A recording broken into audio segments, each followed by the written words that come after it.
Bismillah, Assalamualaikum warahmatullahi wabarakatuh. Alhamdulillah, wassalatu wassalamu ala rasulillah wa ala alihi wa ashabihi wa man tabi'ahum bi ihsanin ila yaumil qiyamati amma ba'd. Sahabat anak muslim ceria, sahabat Amca yang semoga selalu dirahmati Allah subhanahu wa ta'ala. Tahukah kita bahwasanya ada satu ayat yang terselip di ayat-ayat puasa? Allah subhanahu wa ta'ala berbicara tentang puasa di surat Al-Baqarah itu dimulai dari ayat 183, kemudian diikuti 184, kemudian diikuti 185 dan 187. Ada selipan di ayat 186, tidak sedang berbicara tentang puasa, teman-teman.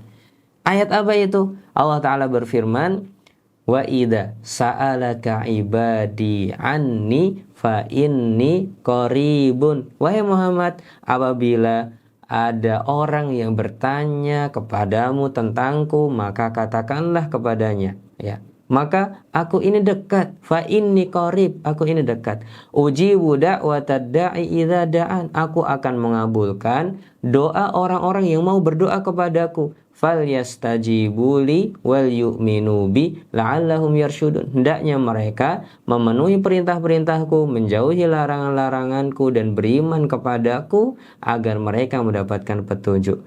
Teman-teman semua, tahukah apa yang dikatakan oleh Imam Ibnu Katsir tentang selipan ini? Kok ada ayat nyempil di sini nih, gimana ini? Apa hikmahnya? Ya, Imam Ibnu Katsir di dalam tafsir Ibnu Katsir yang mengatakan wa fi dzikrihi ta'ala hadhil ayah al-ba'itsah 'ala du'a'i mutakhallilah baina ahkami siyam irsyadun ila al-ijtihad fid du'a'i. Ya. Allah Subhanahu wa taala menyelipkan ayat tentang doa ini, ayat yang memotivasi kita untuk berdoa kepada Allah Subhanahu wa taala. Di tengah ayat-ayat puasa, tujuannya adalah membimbing kita agar bersungguh-sungguh, agar perhatian kuat, ya, agar kita itu fokus juga selain berpuasa, fokus dengan amal ibadah ini, yaitu berdoa kepada Allah Subhanahu wa taala.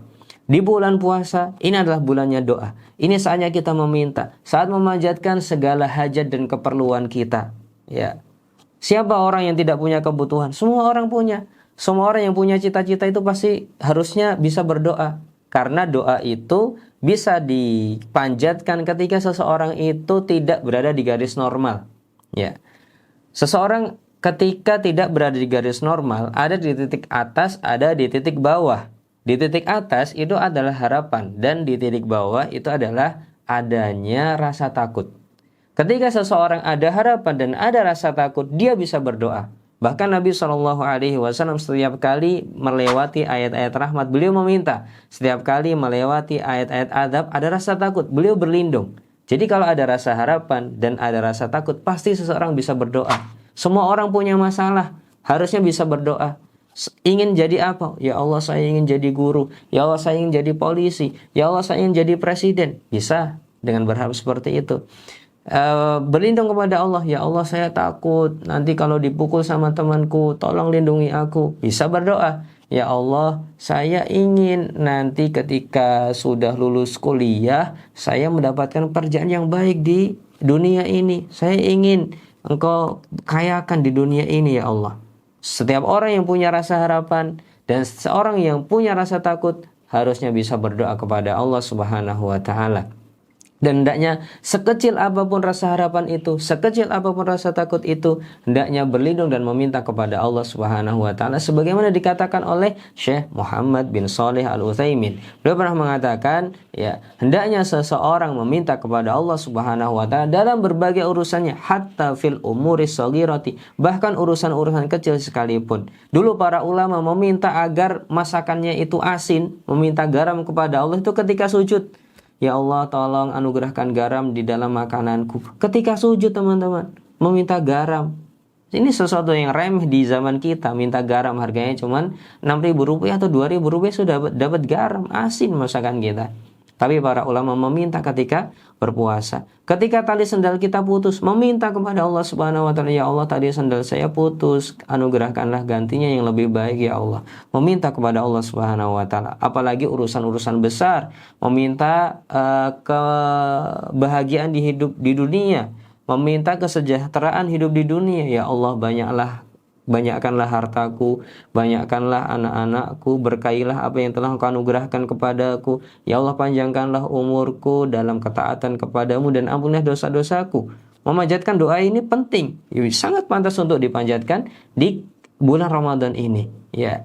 Dan Nabi SAW pernah menyatakan, salatsu da'awatin mustajabatun. Ada 3 doa yang pasti mustajab. Dan salah satu yang disebutkan oleh Nabi SAW adalah dakwatus shaim hatta yuftir. Doanya orang yang berpuasa sampai dia berbuka. Jadi sejak kita masuk waktu subuh teman-teman semua sampai nanti berbuka, doa kita ini mustajab, dikabulkan oleh Allah Subhanahu wa taala. Dan semakin dekat dengan waktu berbuka, maka doa kita semakin mustajab, sebagaimana dikatakan oleh Syekh Muhammad bin Shalih Al-Utsaimin. Kenapa? Karena kita sudah semakin lemah, kita sudah semakin lelah, kita sudah semakin lapar, dan semakin seseorang masuk dalam kondisi tersebut, doanya semakin mustajab di hadapan Allah Subhanahu wa taala, ya. Kemudian teman-teman semua, setelah kita berdoa kepada Allah Subhanahu wa taala, ya, kita harus tahu apa makna dari mustajab itu.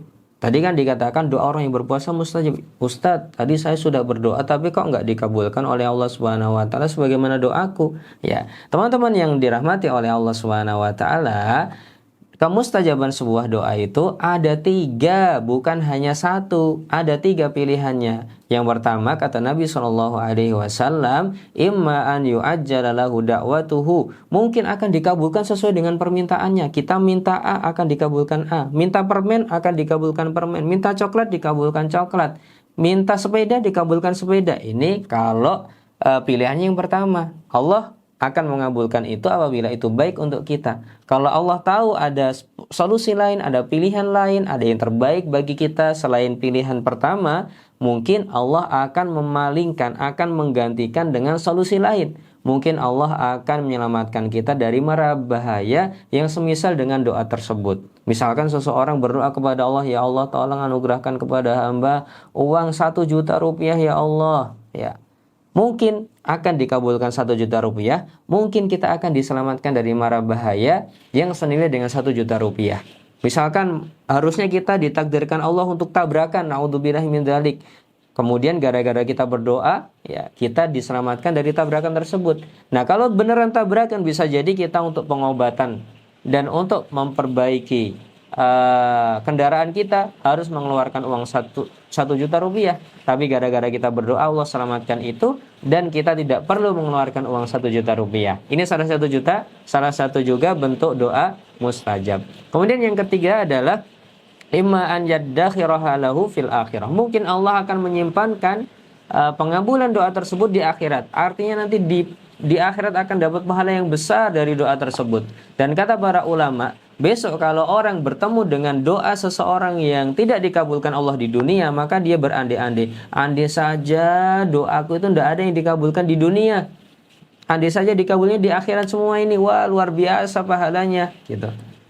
Itu orang yang mendapatkan pahalanya di akhirat nanti. Artinya ketika kita berdoa ada 3 kemungkinan, dan 3 kemungkinan tersebut tidak membuat kita rugi. Dan kata para sahabat ketika mendengar hadis ini, idzan nuktir ya Rasulullah, kalau gitu kita perbanyak berdoa saja wahai Rasulullah. Maka kata Nabi SAW, Allahu aktsar, Allah akan lebih banyak karunia-Nya kepada kalian. Kemudian teman-teman, ya satu lagi yang ada di ayat tadi, ayat selipan tadi, Allah Subhanahu wa taala menyatakan falyastajibu li wal yu'minu bi. Hendaknya mereka memenuhi perintahku dan menghindari dan menjauhi larang-laranganku. Kata para ulama bahwasanya al-ijabatu ala qadri al-istijabatu. Kemustajaban sebuah doa seseorang itu tergantung dari seberapa besar seseorang taat kepada Allah Subhanahu wa taala dan seberapa besar seseorang menjauhi larangan-larangan Allah Subhanahu wa taala. Semakin besar maka semakin mustajab, dan semakin lemah, semakin kecil, semakin rendah, maka doanya juga semakin tidak mustajab. Semoga kita di bulan Ramadan ini dimudahkan oleh Allah Subhanahu wa taala untuk banyak berdoa, kepada Allah. Demikian, semoga bermanfaat. Barakallahu fikum. Assalamualaikum warahmatullahi wabarakatuh.